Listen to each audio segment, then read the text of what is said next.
লেখাপড়া শিখেছি বলেই তো এখন আমার বিবেক মনুষ্যত্বকে তোমাদের পায়ে জলাঞ্জলি দিই। আর তা না করে লেখাপড়া না শিখে যদি আমি মূর্খ হয়ে থাকতাম তাহলে বিবেক মনুষ্যত্বকে জলাঞ্জলি দিয়ে ওই বাবার মতো তোমাকে নেমে মাথায় করে নিয়ে সেই সেই করে নাচতাম। তুই গুরুজনদের সম্মান দে। গুরুজন? কে গুরুজন? আমার মামা। সে যদি গুরুজন হতো তাহলে নিশ্চয়ই আমি তাকে শ্রদ্ধা করতাম। তো বৌদি কি দুদিন ধরে উপোস করে আছে কেন?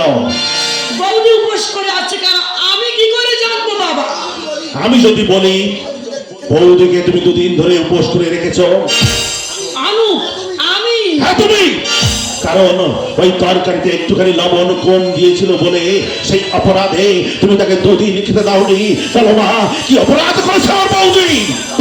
না না না না, এ সব মিথ্যে কথা বাবা। মিথ্যে কথা? হ্যাঁ। তাহলে আজ আমার সামনে একটা সত্যি কথা বলো তো মা। কি কথা বাবা? আমার বৌদির হাতে এখনো তুমি কাজল লতা তুলে দাওনি কেন? ও এই কথা।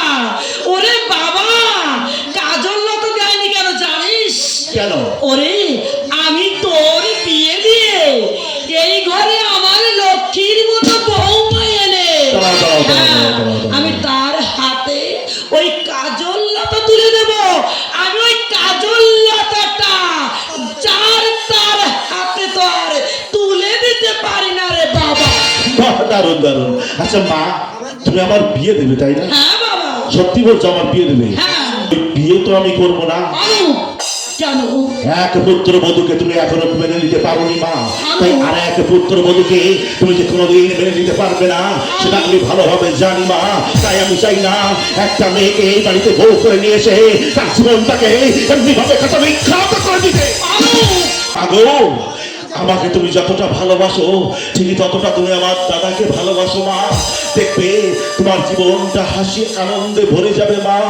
নাই বা হলাম আমরা একই মায়ের পেটের দুটি সন্তান, তোমার আমাদের বাবা তো এক, কই আমার দাদা তো বিমাতা বলে তোমাকে কোনোদিন অশ্রদ্ধা করিনি মা।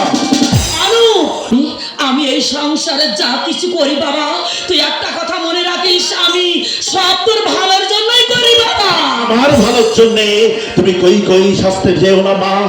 তাহলে কই কই সাজলে তুমি ওই রামায়ণের মন্ত্রার মতো আমার কাছ থেকে তুমি হয়তো মাও পাবে, কিন্তু আমার কাছ থেকে তুমি কোনোদিন পাবে না ভালোবাসার পূজা, পুষ্পাঞ্জলি আর তাই তো বলছি কই কই না হয়ে তুমি কৌশল্যার মতো মা হও মা। কৌশল্যার মতো মা হয়ে আমাদের এই সোনার সংসারটাকে হাসি আনন্দে ভরিয়ে দাও, তাহলে দেখবে জীবনে তোমার শান্তি ফিরে আসবে। তা না হলে এই জীবনে শান্তি তুমি কোনোদিন পাবে না।